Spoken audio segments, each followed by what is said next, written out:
but I find it befuddling. Alright, that's where we start. That's how I'm feeling. I'd love to know how you're feeling. You know, this is such heavy subject matter.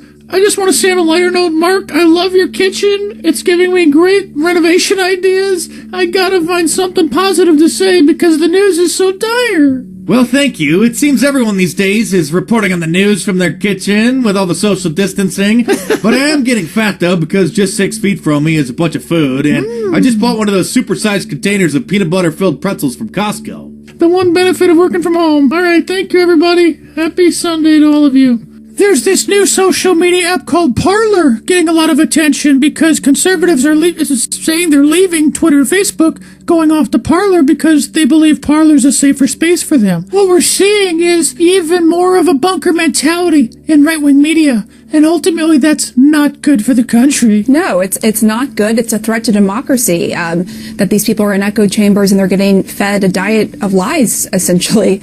I don't think CNN is, or any other channel right now, is anti-Trump. What we are seeing are journalists trying to stand up for truth and decency. And when President Trump gives an inspiring speech, we do say so. Even when I was growing up, I was interested in being on television. I would pretend to be a television anchor in the basement, but sometimes I still marvel that they allow me on television. Can I just put that over there? It's okay to not be okay right now. That's the main thing I want to say to everyone watching. It wasn't until this Friday night that I hit a wall. I was supposed to be finishing my nightly newsletter that I mentioned earlier, but I couldn't do it. I couldn't get it done, and that's when the tears came. I mean, yeah, there were some messages from guys trying to do that performative masculinity thing, saying men shouldn't cry or talk about crying.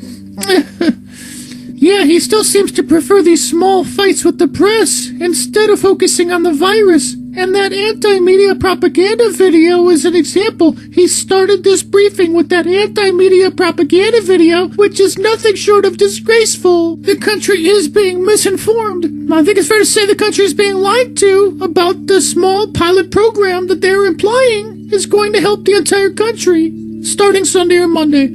I am sorry to say it will not help the entire country on Sunday or Monday.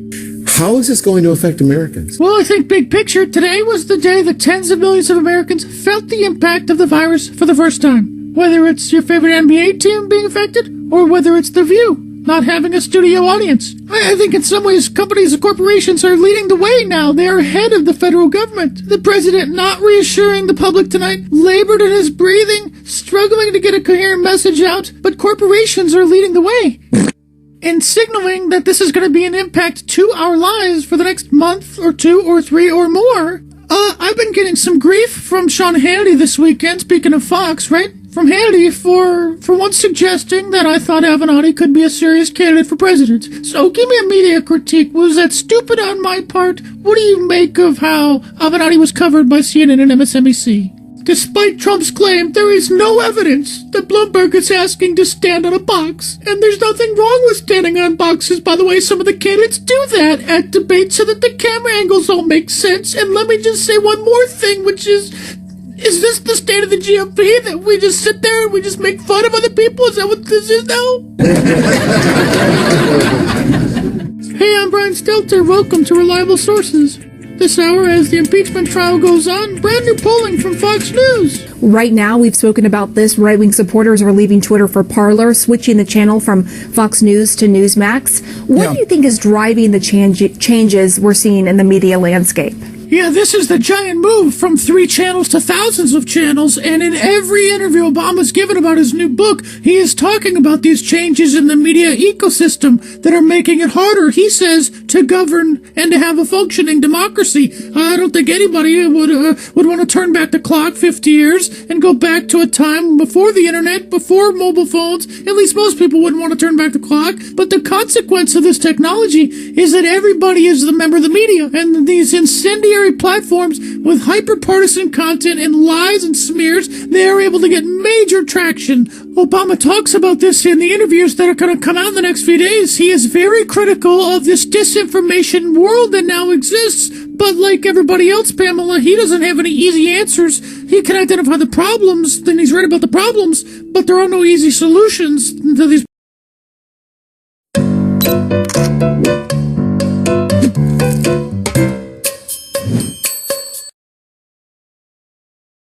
problems. What we are seeing from the president is delusional weakness, unable or unwilling to accept reality. He is spinning up delusional stories about mass voter fraud and about machines being rigged, and there is demand for it. Let me show you the ratings for Newsmax. I've never seen anything like this. In the 16 years I've been covering Fox News, I've never seen a channel pop like this.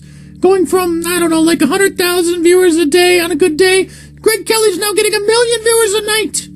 Fox has never seen competition like this in its history. So what you have going on is this right-wing audience that's ticked off at Fox News for not being pro-Trump enough.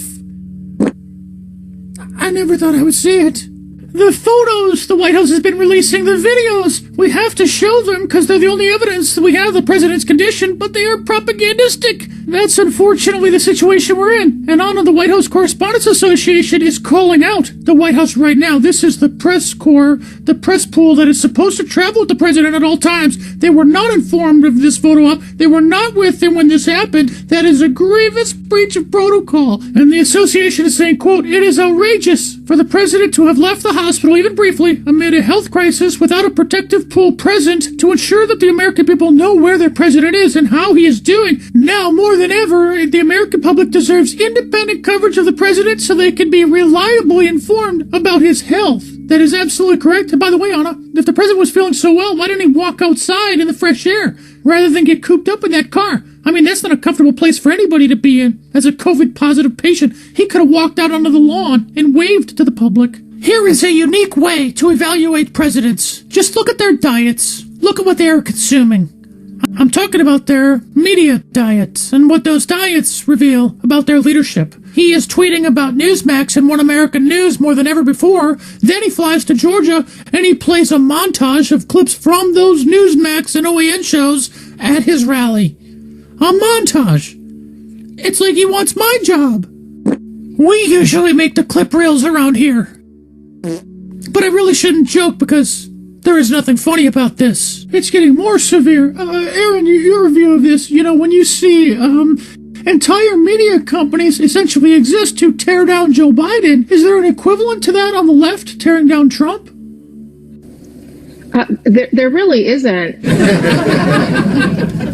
It's so disappointing to look at what we're seeing in right-wing media these days, where there's such an obsession with the deep state and these revelations about the Russia probe and the decision about Michael Flynn. When the president called into Fox and Friends the other morning, Friday morning, right before the unemployment numbers came out, he talked about the Flynn case for 20 minutes. Let me introduce you to One American News. It's a conservative cable news channel that claims to be your source for credible, honest, unbiased reporting from around the world. But it's actually anything but that. All he had is poor traditional newsreel. Facebook announces a major deal. Nancy Pelosi called Joe Biden the right man for the job. Today marks National Jelly Bean Day. And part right-wing commentary with the occasional baseless conspiratorial video thrown in for good measure. So beyond irresponsible content and hard-right commentary, OAN is probably best known for asking some of President Trump's favorite questions at White House press briefings. Go ahead, OAN, in the back. OAN, please, OAN. OAN. In 2015, OAN hitched its wagon to the Trump train. Trump's political views on key issues have remained remarkably the same for nearly 30 years. Chanel Rian, who is billed as their White House correspondent, she has a long history of spreading conspiracy theories. Rian has not responded to multiple requests for comment from CNN. Despite facing all the increasing censorship over the last few years, I'm still doing okay. And I'm confident that my book is going to do very well. So, really looking forward to that. Someday you're going to regret this, right? Someday you're going to regret this when your kids and grandkids I'm so sorry that this time I write use best-selling slurs and smears like fake news to hurt news outlets. I'm so Mark, I should have picked a different career. I think in 10 or 20 years, if we just sit down and talk about this, you're going to recognize how damaging this was. Yes. How damaging it was to use terms like fake news to attack journalists who are trying to do their jobs. Oh, try to do your job. You're hilarious, Brian. Well, I appreciate you coming on to talk about it. I'm glad to be with you. I'm having fun.